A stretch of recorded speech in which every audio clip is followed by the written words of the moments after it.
Hello and welcome to this week's edition of Robin's Roundup. I'm Sean Watts. And I'm George Smith. This week we've got John Palmer in the studio this time rather than on the phone, and we'll be discussing the Crewe win, the Pompey game, the crowdfunder campaign, and also a couple of exclusive interviews and games that the players have taken part in.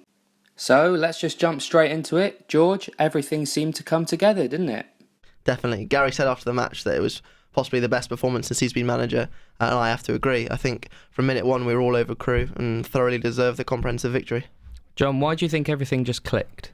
Well, it was probably as good as the Hartlepool performance was bad. It was one of those nights where everybody played well. I think Rob Dickie, Harry Pell and Billy Waters were absolutely outstanding, but everybody had a good game. And when you take into consideration where Crewe are in the league, it was away from home. Everyone wants to get through to the second round of the Cup. I think I agree with what George said and what Gary said. It probably was the best performance since he took over in terms of all-round performance, team effort, and really enjoyable night. I think it was really nice to see Cheltenham play that well without Kyle Storer, because he's obviously made a difference since he came back from his first suspension. Everyone was a bit worried that he was going to be sorely missed, and he was missed at Hartlepool, but Cheltenham got the tactics spot on at Crewe, with Billy Waters playing just behind Holman and Wright, and it just worked, an absolute treat. And how great was it to see Holman back in the team, George? Definitely, he scored a sort of a typical Dan Holman goal, that cutting in and whipping in the top corner. I think now that we've got him back fit, hopefully we can start pushing up the table. I think everyone's been asking about his toe, when's he going to be fit? No one really knew, but thankfully he's back. He looks fit and sharp, so fingers crossed. Thanks guys, well we've got lots more coming up, but first here's James with your commercial update.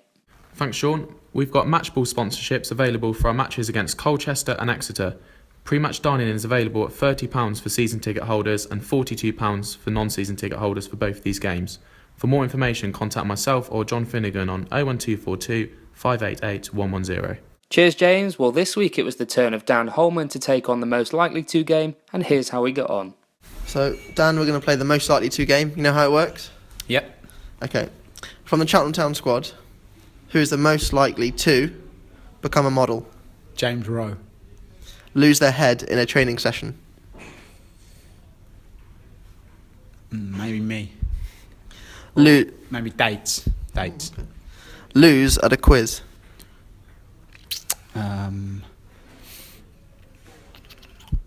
Rowie. Become a football manager? Stars or Downsy. Both.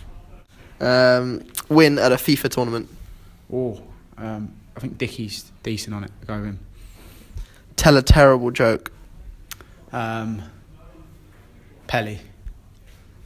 Become a professional at a different sport? Dickie, table tennis. Get engaged next? Munsey.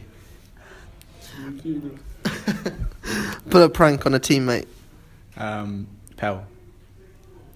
Turn up late to training? Kobe. Cry at a sad movie? Billy. Straight in with Billy. Yeah. Who is the most likely to appear on Jeremy Kyle? Reese. Well, some great stuff there from Dan Holman. It's brilliant to see him back in the squad and immediately amongst the goals. Now, this week we tried something a little bit different as Aaron Downs interviewed Harry Pell on a range of things, including the win at Crewe and the table tennis tournament that's currently taking place amongst the players. Thanks, guys. So I'm here with Harry Pell. So, Pelly, what a result Tuesday night. Yeah, it was unbelievable. Thought the boys really produced some quality stuff. Obviously, we've gone through the stats and that, and I thought that how we felt obviously completely come out in the stats and that, and every single player produced one of their best games for sure. Yeah, exactly. What's the FA Cup mean to you? Have you had some good runs, bad results, or is this a chance for you to really have a good cup run in FA Cup? The FA Cup obviously means the same. Well, there's a main thing that you put yourself on the map as well as your teammates and your club.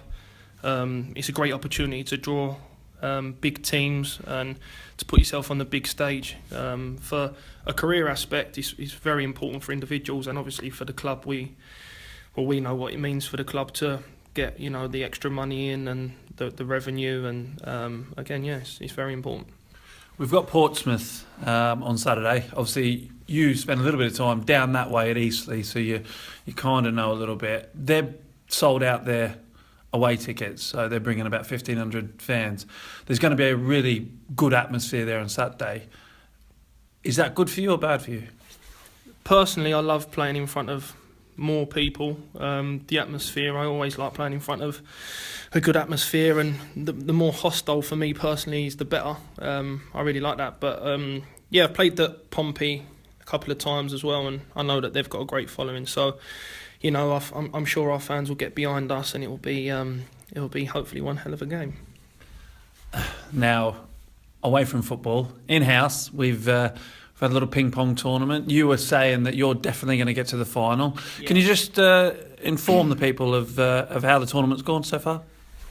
It was unfortunate for me. I got drawn against Rob Dickie in a semi-final, which, you know, I think that the person who done the seedings and the way that the tournament worked out, it should have been I should only be able to meet Rob Dickie in the final because we're the two best, and I met him in the semi-final, and on the day I thought that he just pipped it, but it wasn't an embarrassment. Did he just pip it? No, it wasn't an embarrassment, Skip. I was happy with my performance, but I can put my hands up and say that I lost to the better player.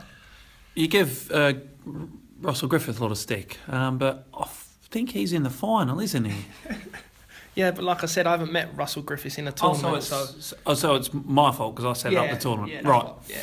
That's what I thought. Yeah. So no sour grapes there at all? No. I lost to the better man. Obviously, if I didn't play Dickie, I'd be in the final. So no sour grapes at all. Okay. Final question. Who's your favourite player at the club? Favourite player at the club would be Aaron Down. Good answer. My mate. Cheers, Paddy. Thanks for joining us, mate. Brilliant. Well, some great stuff there, guys. And now let's move on to Portsmouth. And John, it's going to be quite a tough game, isn't it?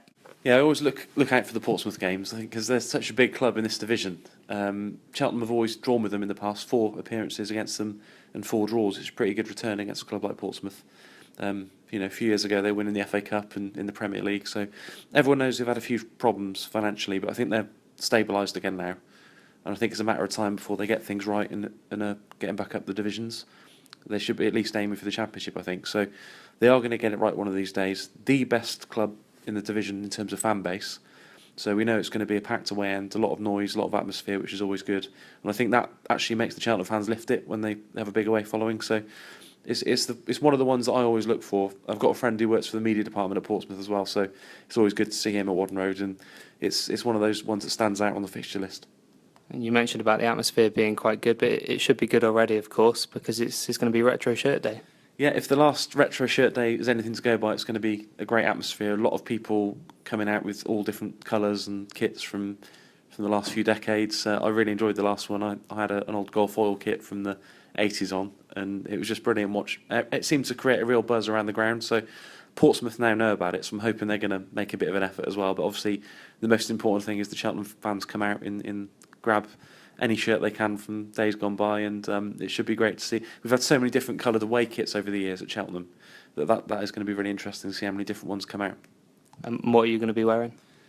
Well, it's going to be pretty cold, isn't it? So I might have to wear, like the Michelin Man, have a shirt on top of my coat. But the last time I wore the golf oil one, which is my favourite Cheltenham shirt, so I think I'm going to have to come up with something different. I might go for one of the Ensley ones when Cheltenham first got in the Football League, because that's another favourite of mine, just red and white stripes. But one of the first rare kits that they had. Thanks, John. We'll be back in just a second to discuss the crowdfunder campaign, but here's what John Finnegan thinks of it first. Finners, on Saturday we've got our Retro Shirt Day when we take on Portsmouth at the LCRL Stadium, and I believe quite a few of your old teammates have got involved. Yeah, we've got a WhatsApp group going where all the boys keep in touch. So I've been asking favours from them for the last couple of weeks, and quite a lot of them have come up trumps and sent me shirts down, and there's still 1 or 2 in the post, I think. So they've really got on board. You know, the likes of Jerry Gill, Steve Buck, KOD, Steve Guinan, Shane Duff, Craig Armstrong, Brian Wilson, Steve Gillespie. The list just goes on and on and on. Sorry to the boys that I haven't mentioned there, but yeah, great reaction from them guys, and hopefully the supporters and anyone connected with the club will buy into it. They're all obviously former players. Bookie still works at the club, but it's great to see that they want to get involved and help out their former club.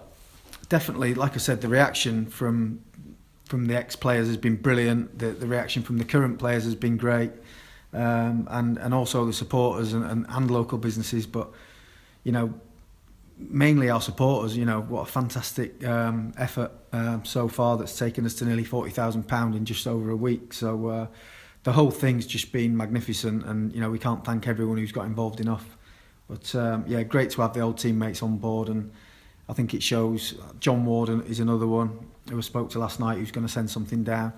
And it's just, I think it just shows you what they thought of the club when they were here, and what it meant for them to play here, and what a great time they had. It's just great that they all want to get involved and do their little bit for to get this scoreboard in. And I think partly because they know that Colin was involved in the initial process of getting this in, and they all had a good relationship with him too.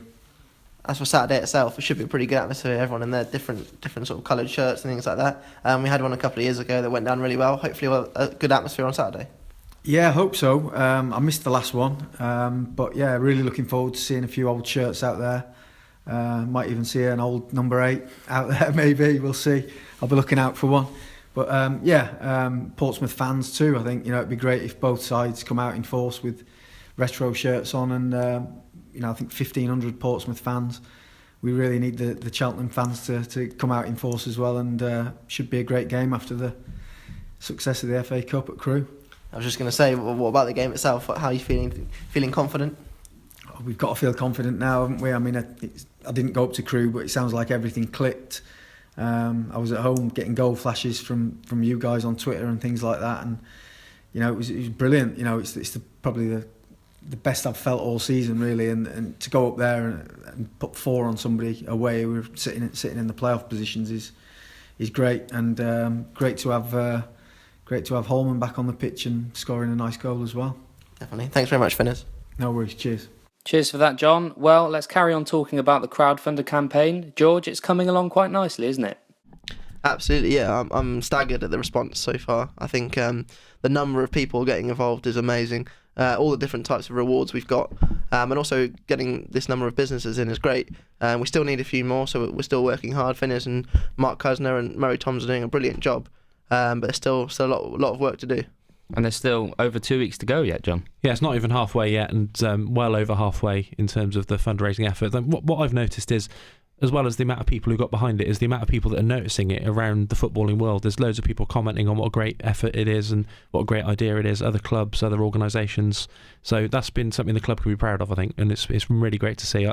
I just can't see there being any problems getting to the final total of 55,500.